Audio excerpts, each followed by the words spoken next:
Hi, good morning, class 5. How are you? I hope you guys are doing fine, good, and you're taking care of yourselves and you're happy, strong, and eating well, sleeping well, and doing studies well also.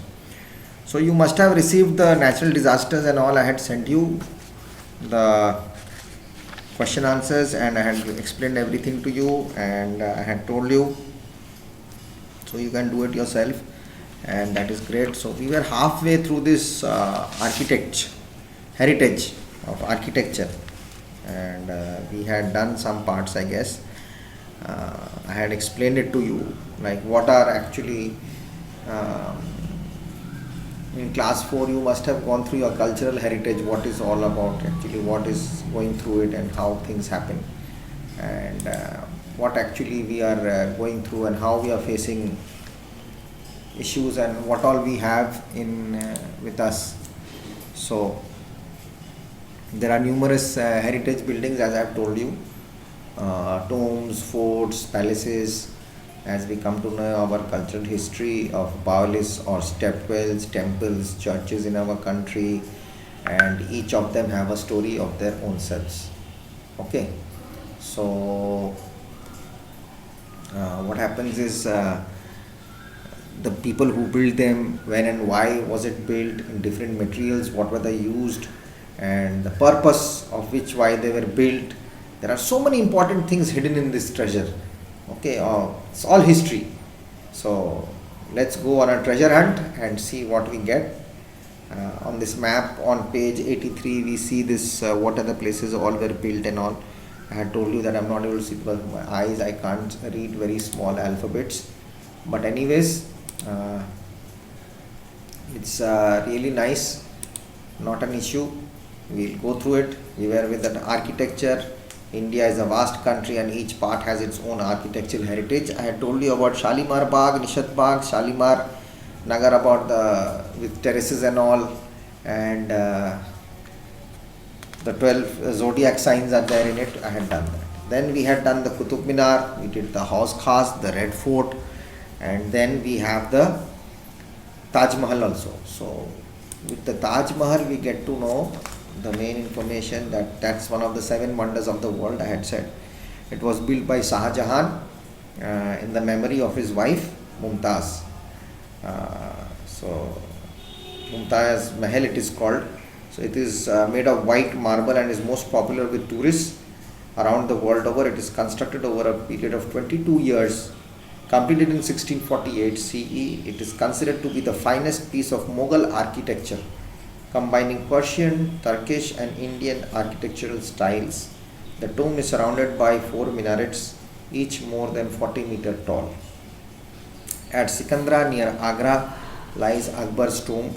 It was built between 1605 to 1613. Uh, each of the minarets, it's as it says here, each of the minarets of the Taj Mahal was constructed in such a way that they are slightly tilted towards the outside. It's tilted towards the outside so that in the event of an earthquake, they would not fall from the tomb but would fall backwards onto the ground. They will not fall into the tomb, but they will fall outside the ground. Okay, so this is what it is all about. So at that time, people knew what is going to happen with earthquakes, and now we can't make the proper buildings. And then at that time, they had made it, isn't it? So nice to see that they have done this, and everything is so beautiful, and people come, even the president of USA, the prime minister of England, whoever comes, to the big people who come here, the top bureaucrats, they come and sit on that bench and take a picture of the Taj Mahal. So that is all done there. So I have also been twice or thrice, I don't remember, but twice I have been when I was quite young. And Rajasthan and Gujarat have several palaces and havelis showing local craftsmanship and skill.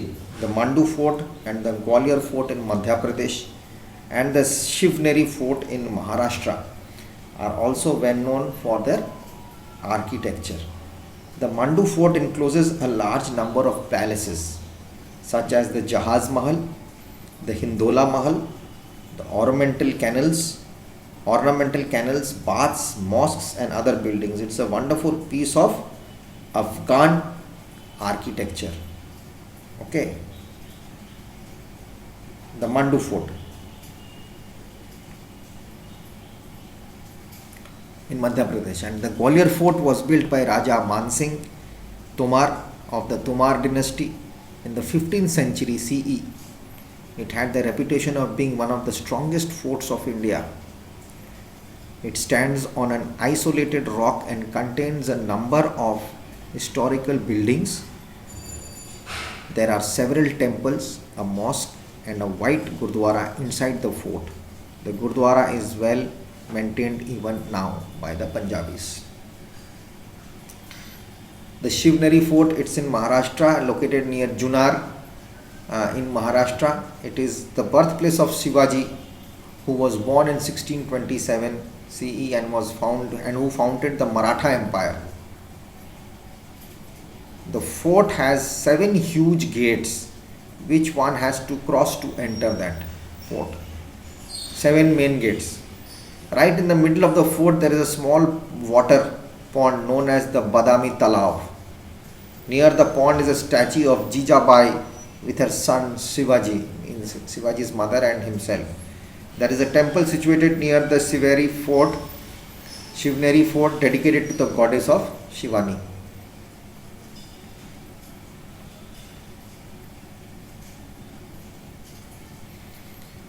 On India's Indian Post stamp also, there was this picture of the Gwalior Fort in 1984 on the stamps. If you have anywhere, if you collect stamps, if you have the hobby of collecting stamps, you get stamp books, you can collect stamps, old stamps, cut it off from envelopes which letters come in through, and you can paste it and keep it. I had a stamp book collection in my school days.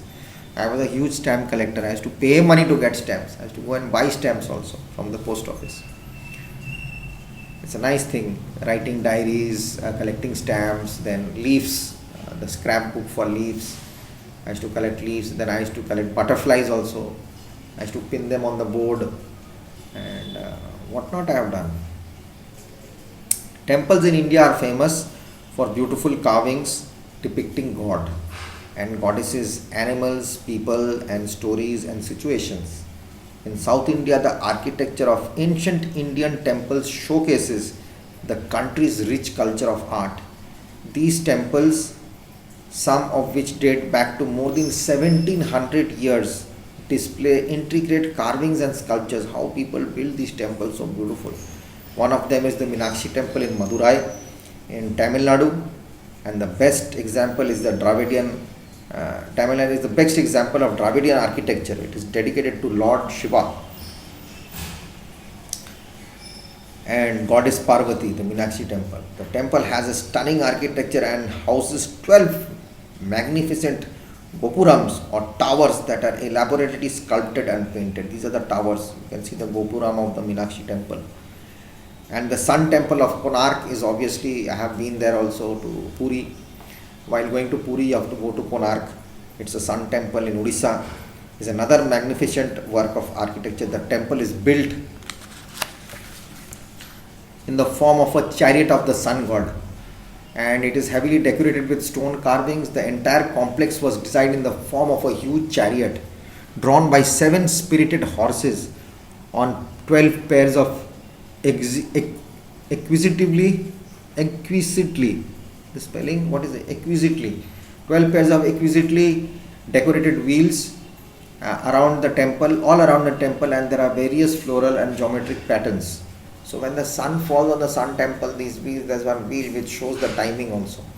And it has a huge magnet which used to pull in the ships before from the sea, and it used to show them the land, and there's a clock which shows the wheel is inside, but it shows the timing. The shade falls on it rightly, so you can say a wonderful place.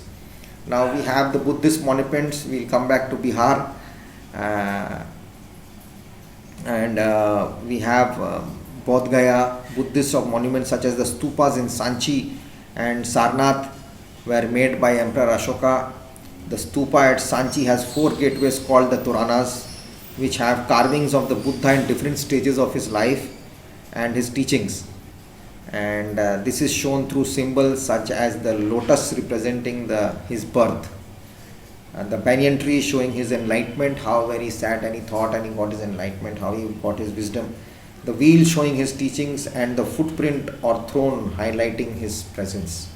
That is the Sanchi Stupa. I was in Kesaria school. There was a place called Kesarias. In Kesaria also there is a stupa, Kesaria Bodh stupa and all. I have seen that place. Beautiful. So many people come to see that. Paintings. Like again, paintings. Bihar is also very famous for the Maithili paintings and drawings and culture. Maithili is one of the sweetest languages of Bihar. The traditional paintings in India are mainly two types: wall paintings and miniature paintings. Ajanta cave paintings are the best example of wall cave paintings. The 29 caves have the most amazing frescoes in the world. The walls of the caves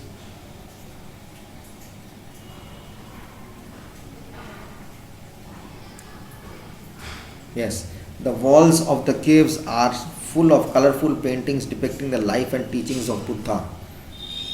Okay, and the Ajanta Ellora caves. The best example of miniature painting are the Rajasthani and Pahari paintings, which are greatly influenced by Mughal paintings.